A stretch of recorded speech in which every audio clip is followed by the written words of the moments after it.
Welcome to Galcom's Mission Compass podcast.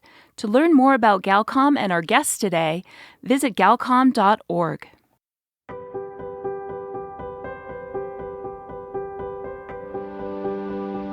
We use work, TV, drugs, alcohol, food binges, busyness, and unhealthy relationships, anything, to medicate the pain of life.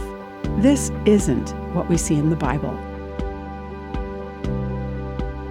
Hello, friend. We're glad you're here today to join us on Galcom's Mission Compass, your guide to the Great Commission. I'm Ron Harris. What does it take to be a missionary today? Well, it may take someone just like you, with the unique skills and abilities God gave you to do your part in the Great Commission. And here's your host, Galcom's Tim Whitehead, to tell you more. Well, thank you, Ron. Friends, I don't know if we've mentioned this in the last while, but Galcom exists because back in the 1980s, the three big Christian radio ministries, Far East Broadcasting, HCJB, and Trans World Radio, got together with a campaign they called Worldwide 2000, cover the whole world with Christian shortwave or Christian radio by the year 2000. And our founder, Alan McGraw, said, but what if people don't own a radio? And God said, Alan, you make them radios. And that's where the Galcom solar-powered fixed-tune radios came from. But there's another milestone here from one of those ministries. Transworld Radio Canada celebrates 50 years this year. And to talk about it and what's going on at TWR, their director, Dan Reese. Dan, great to have you with us again. Well, thank you, Tim. It's really good to be here with you again and to continue our friendship and our conversations. I'm looking forward to it. So 50 years in Canada, much more in the U.S. when the big AM stations first started going on there. What's the role of TWR Canada in the international work of Transworld Radio? Yeah, that's really good. So, I always say TWR Canada exists to partner with the church. And that's the capital C church, the body of Christ around the world for evangelism and discipleship. And really, that's all we do is just evangelism and discipleship. It's pretty simple, except we do that through our media content. We have training tools and initiatives as well. And then we undergird all of that with technology. And you are a part of the technology that we are all involved with. And so for us, we use the most efficient and effective technology, which often is radio. TWR internationally started almost 70 years ago. Wow. And started off using the most cutting edge technology of the day, which was radio. And so we still feel that that's an important aspect of something that we feel very much called to do and to use and to continue to use. But we've also felt that God has called us to add to that some of the newer technologies as well. And so while radio is a wonderful part of what we do, it's not the only thing that we do. So we are, I like to say, more than radio. But radio is still important. It's in our name and it's part of who we are and are part of our DNA. And so we're grateful to partner with folks like you, Tim, with Galcom, to make sure that while we're broadcasting, people can listen. And that is such a crucial part of what we do. That's TWR in a nutshell. And I think TWR has a better ring to it than TWMTR, more than radio. But social, yeah, that's right. Social media and all these other digital ways of communication are absolutely wide open right now.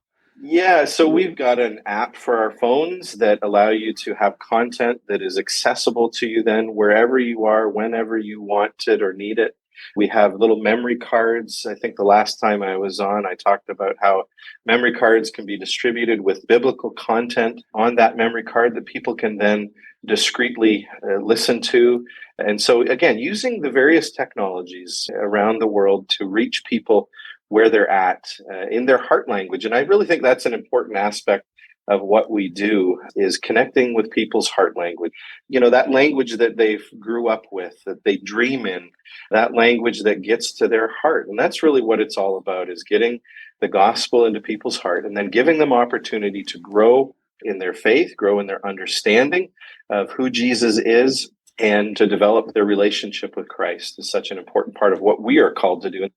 TWR Canada doesn't actually own any hardware radio broadcasting equipment. That's all our U.S. organization, TWR International, and we often use their hardware and their network to broadcast But we are really called here in TWR Canada to provide really good, solid biblical content, primarily for discipleship. That's where I really feel we're called to enhance and grow people's understanding. We must bring people to Christ.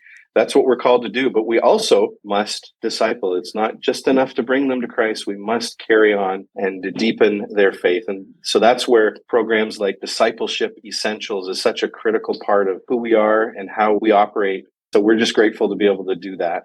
Yeah, Jesus in the Great Commission says, go and make disciples. He didn't just say go and tell people, he said make disciples. And your comment about language, I mean, comprehension, contextualization is often influenced by language, by the words that are used. And so all the different languages, the intentionality of communicating to people in their heart language, their mother tongue.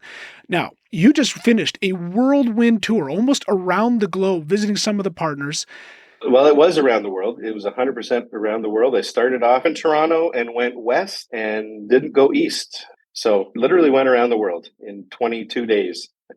Around the world in 22 days. It doesn't have the same ring as 80 days. Anyways, but you dropped in to your partners that you're working with on the ground, working in the mother tongue, Philippines, India, and so on. Yes. Tell us the names and put some faces to it, to the people that are on the ground and sharing the gospel in those places.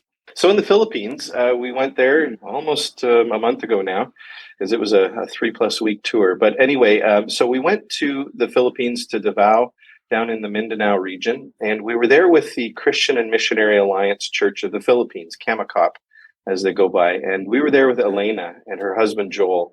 And Elena, for several years, has been working with us and with our Discipleship Essentials, or DE as we call it, material. And she has been empowered by the bishop of the denomination, the leadership there, to really roll out an intentional discipleship throughout the Philippines. So the CNMA has over 3,000 churches in the different provinces and territories of the Philippines. Wow.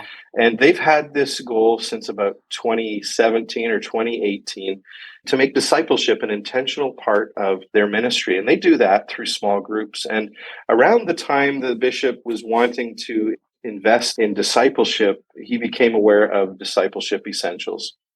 And so it was kind of a serendipitous connection point.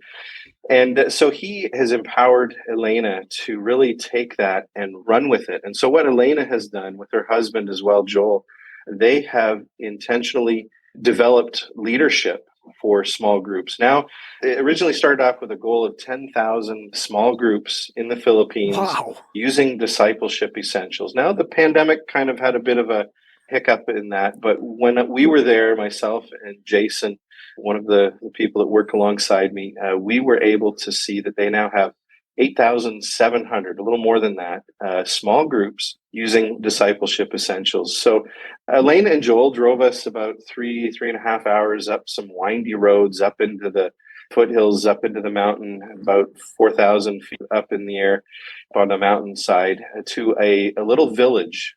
Couldn't really tell it was a village, quite frankly, but we were driving along this windy road, and we came to a church on the side of the road. And it was a Christian and Missionary Alliance church that had been formed there several years ago, but now it's grown. They've actually had to build a new building. And so they welcomed us in on a Thursday, and they had about 100, maybe 120 people that came out on a Thursday. These are people that are subsistence farmers. They're just from the local area. They're not wealthy people. They're not highly educated, but they came and they wanted to show us what Discipleship Essentials means to them. And so they spent a couple of hours doing presentations, doing some local indigenous dances that were important to them. And then people shared how Discipleship Essentials was impacting their lives. They have 19 small groups in this little church, and everybody was wearing a different t-shirt. Like the groups, each of the groups had their own t-shirts that they had made. Like this was a real big deal for them. So one was the faithful group, or the encouraging group, or I can't remember all the names, but every group had its own theme, if you will, their own t-shirt, which was uniquely designed for them. And they had some identity to that. And so we had people that would get up and give testimony of how intentional discipleship and this small group was such an important part of their own personal growth. And so it was just such an encouragement to myself and to Jason to see this expression DE working really, really well. Now, they take the content that we've provided and they'll actually modify it a little bit, and again, contextualize it Textual, yep. for their people, how to translate it into Cebuano. So it's in a language many of them understand, but still some of the things are cultural things that they need to understand and see differently. So they'll take maybe a lesson that we've created and they might break that into 2 or 3 lessons for their small group. And then they provide additional training for their leaders so that the leaders know how to use and how to lead a small group. And then they'll also have Sunday school curriculum that they've written to kind of go alongside the lessons. And they'll even give some sample messages that a pastor can use to lead the church. So everybody's kind of working on the same material together and growing in their understanding of who Jesus is. Discipleship Essentials really starts off with who is Jesus, and then grows and builds on that. It's designed such that you can go through it linearly if you want, one lesson after the other. It's about 130 lessons. But you can also just take certain sections that are important to your group and run with that. That was the Philippines. It was just such a real joy and a blessing to see how DE is really being used efficiently and effectively. To celebrate what God has done over the last 50 years, what are you guys doing? What kind of events can we participate in? Our 50th anniversary is March the 4th. That's when it's begun. So we're going to have here in London, Ontario, at the Talbot Street Church, and we're going to be having a hymn sing event from 2 o'clock in the afternoon to 4 o'clock in the afternoon. And we're just going to have the time of celebration, a time of sharing a few stories. It's going to probably be a little bit more on the good old-fashioned hymns that we all know and love. Congratulations on 50 years. Thank you, Tim. God bless you. Daria sat in the dark, clutching her infant son, and sobbed. 40 people, including children, were dead after an apartment building like hers was hit by missiles. I'm Bonnie Sala with Reset. My son saw me crying, Daria said. I can't lose heart. This young mother must keep going in the face of war. There is no time for grief. And we must watch. Peter Scazzara writes, every night on the news, we are given pictures of crimes, wars, famines, murders, and natural disasters. They are analyzed and reported, but there is no lamenting. Have we lost the capacity to grieve? We use work, TV, drugs, alcohol, food binges, busyness, and unhealthy relationships, anything, to medicate the pain of life. This isn't what we see in the Bible. There, we find people physically expressing grief with torn clothes and ashes. While Jesus was here on earth, Scripture says, he offered prayers and pleadings with a loud cry and tears to the one who could rescue him from death, and God heard his prayers. There's a book of the Bible called Lamentations, and the lament is the most common type of psalm. In Psalm 31, David cries, "Have mercy on me, Lord, for I am in distress. Tears blur my eyes. My body and soul are withering away. I am dying from grief. My years are shortened by sadness." God invites us to be honest about our losses, disappointment, and despair. Weeping may last through the night, David concluded, but joy comes with the morning. Jesus said, "Blessed are those who mourn, for they will be comforted." I'm Bonnie Sala with Reset. To hear this again, read or share this, or to find more resources like this, visit guidelines.org. Stories help us understand our place in this world. Galcom International presents Stories of the Great Commission. The phone rings, and this guy calls us. It turns out that this gentleman was listening on his radio, and he literally walked across the frozen lake 4 miles to somebody's house to use their phone to make this phone call. And it was probably 25, 30 below out. And I thought, what is so compelling? The gospel is so compelling that this gentleman had to walk in this frozen winter weather to get the answer. Right then and there, led him to the Lord on the phone. Eventually, we met him. Now this gentleman is really impacting people in bringing the gospel to them. Discover the importance of your life story in fulfilling the Great Commission. Learn more at galcom.org, Facebook, Twitter, and YouTube. Galcom International. Make waves. You may be listening to us on your computer, but you can also find us on your smartphone using Spotify, iTunes, or other streaming platforms. Just go to galcom.org and choose your favorite. Make sure to subscribe, follow, and share our podcast. Well, on February 24th last year, Russia invaded the nation of Ukraine. And I reached out right away to Bill Ball, Executive Director of Slavic Gospel Association Canada, to find out what we could do, how we could pray, what is happening on the ground. We're not a news program, we're a missions program, and really respect what Bill and his team at the SGA are doing. And to kind of give us some context where we're at now, Bill joins us again. Bill, thank you so much for giving us some of your time to give us an update on what is happening on the ground there in the Ukraine. Yeah, great to be with you. Thanks so much, Tim. Appreciate it. Now, first of all, you're a network. You're not a ministry. You are an association. You have a network of pastors. When we've spoken a few times about the situation there. Everyone has chosen to stay. Everyone has chosen to serve. How is your network of pastors holding up after a year of this? Yeah, it's been one very traumatic, difficult year for many, many people. But I can tell you, after having traveled there now several times since the war broke out, that there is a resiliency, there is a determination, there is a stick-to-itiveness from our fellows, our boots on the ground, that I can't even begin to express and tell you. They are committed. They are not, for the most part, are not leaving. There has been the odd one because of different extenuating circumstances who have left and gone to perhaps another country in Europe. I know one even that went to the United States for a short period of time. But for the most part, most of them by far have stayed and extremely committed, looking to us to partner with them, obviously to assist in every way we possibly can. That's what we do as a mission. We work with nationals. We support nationals on the ground. And that's what we're all about. So it's been an incredible run. It really has. And it's not over by any stretch. And these guys have dug their heels in and said, let's go. And we're gonna do this. So there's exciting things here. We'll chat. I know one of the big things you're doing is just getting humanitarian aid over there. You're raising funds to get pallets of food, supplies, and everything. Do you have enough? Have people in Canada and the U.S. responded in a way that we're able to continue to help? Our plan at the beginning, Tim, was when it first broke out, especially into the beginning of March, and we set up a whole channel, a whole network from Poland into Ukraine. And the goal was these pallets, they were about $1,200 to $1,300 Canadian to put together for 100 families for 1 week.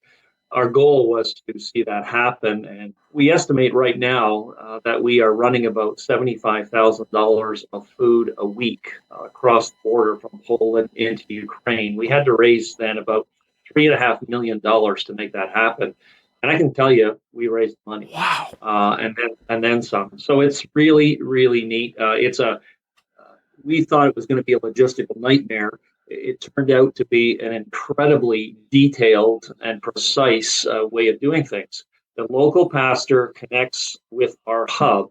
Our hub then sends workers in Poland out all over Poland to go and purchase what exactly is needed in the way of humanitarian aid, be that food, dry goods, be that hygiene products, whatever is needed by the local community. Those are packed onto a pallet.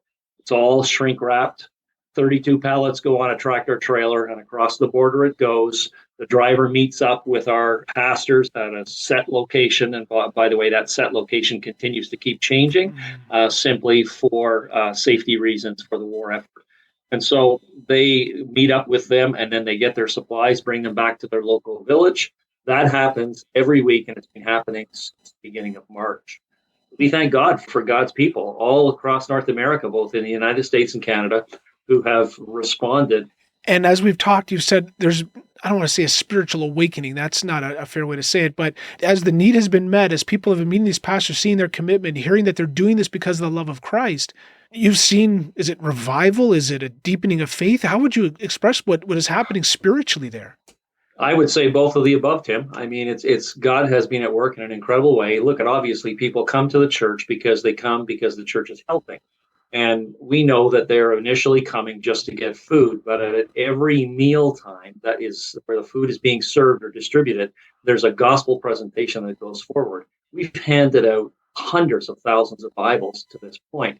We have a printing press in Western Ukraine that's pumping them out as fast as we can manage. And then they're distributed along with the food goods and all of the humanitarian aid products. The Bibles with them. Bibles are freely distributed to everybody who needs one.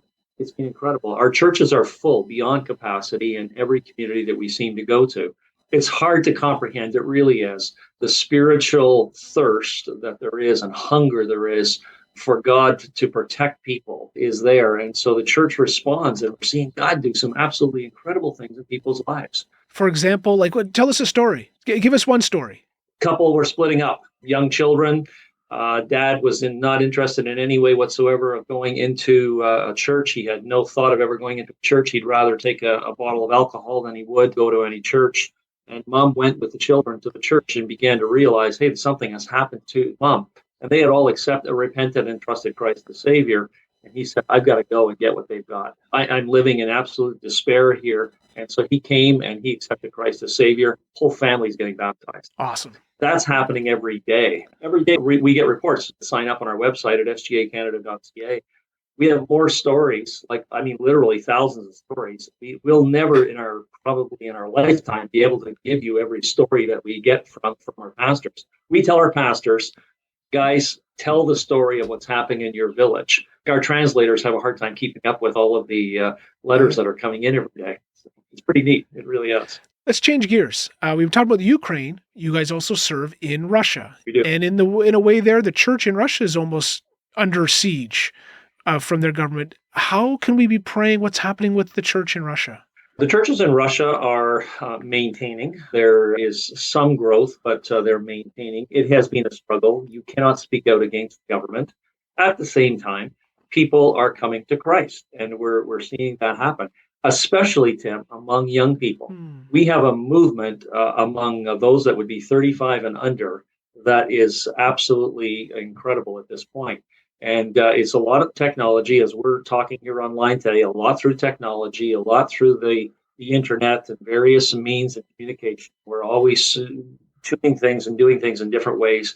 We've created new programs through our office in Moscow to communicate with young people all across Russia. And we have thousands of them, tens of thousands of them actually right now on a daily devotional that has been set up. And actually the funds were provided by a Canadian for that ministry to take place. We're expanding it right now.